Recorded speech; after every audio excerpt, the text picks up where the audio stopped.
At tender stage, everything usually looks fine.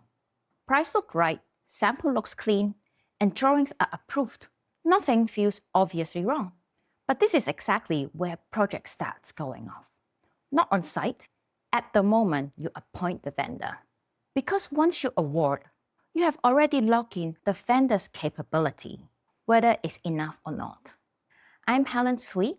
In this video, I will show you 3 things that looks right during tender, but break later during construction. And I'll give you 3 simple questions you can ask immediately before you award to test that properly. So instead of just comparing submissions, you can actually see whether a vendor can deliver your design under the real site conditions. When something goes wrong later, people start asking, was it the supplier, the material, or site conditions?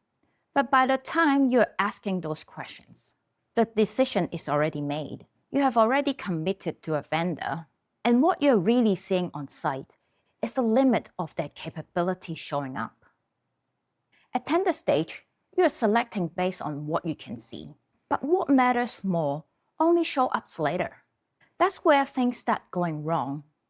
Not because you are missing information, but because you're asking the wrong questions. You don't need more information. You need better questions before you award. Capability is not general. You can't judge it just from drawings, samples, or a website. A factory can produce furniture or built-in pieces, but that doesn't mean it can handle your project. On real hotel sites, nothing comes in perfect conditions. Walls are not straight, power points shift slightly, junction boxes land a bit off, dimensions don't fully match drawings, and everything still has to line up across rooms, across floors, across different vendors. That's where capability gets tested, not during the tender, but when everything comes together on site. First, what looks complete but isn't tested? You're comparing price, lead time, references, and samples. Everything looks reasonable, but none of that tells you if they can coordinate across different vendors, handle small material differences, or keep things consistent across the project. It looks complete, but real delivery hasn't been tested. Second, what works once but doesn't hold up? A sample can look perfect. A mock-up room can be approved, but that's one controlled condition. On site, it's different. Wall build-up shifts, floor levels vary, and power points land slightly off. Then you start seeing it. Panels don't line up cleanly, shadow gaps drift, doors don't sit flush. It worked once, but it doesn't hold up when conditions change. Third, what looks similar but behaves differently? A vendor might have done hotels before, but what kind?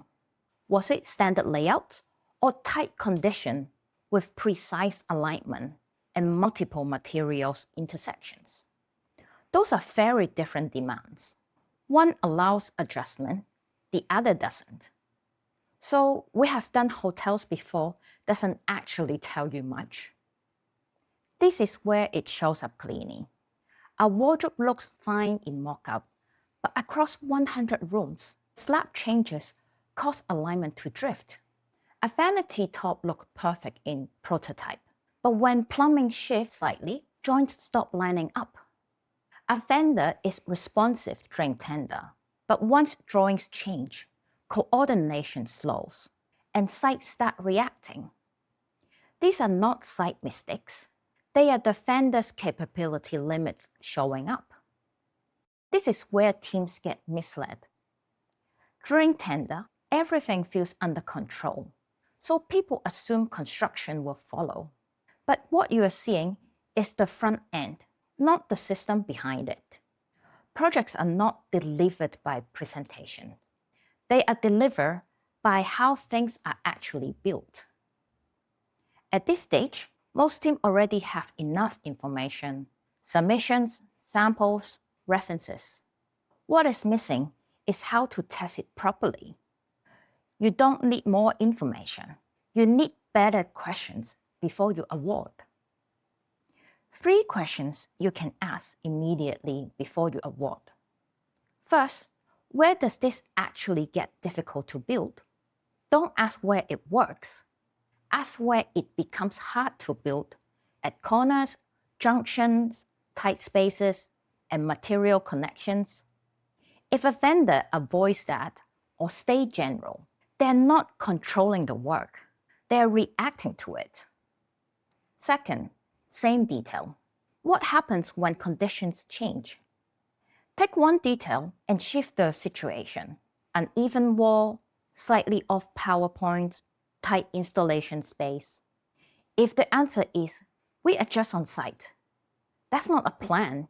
It means the site will carry the problem.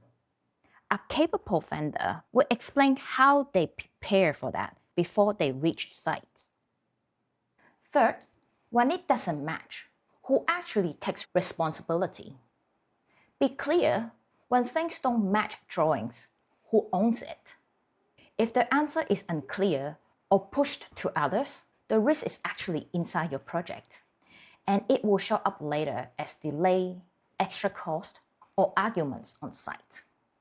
These are simple questions, but they change what you see completely. To use this properly, your thinking has to shift. From comparing submissions to testing how things will actually be built. From does this actually look right?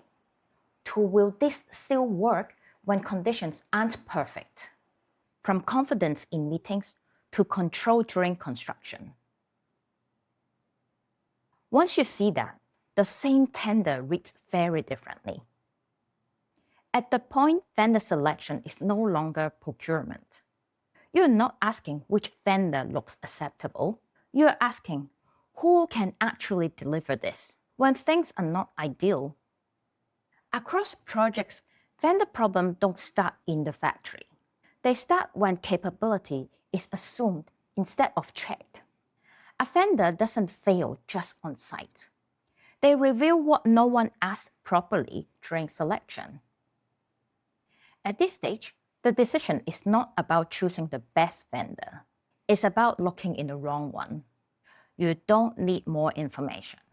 You need better questions before you award. This is where I focus, where things look right on paper, but don't hold up during site construction. Once you see this clearly, vendor selection stops being a comparison and becomes a control point. In the next video, we'll look at where decisions don't fail, they disappear, and construction keeps moving without the right answer. I'm Helen Tsui. This is Hotel Story Asia.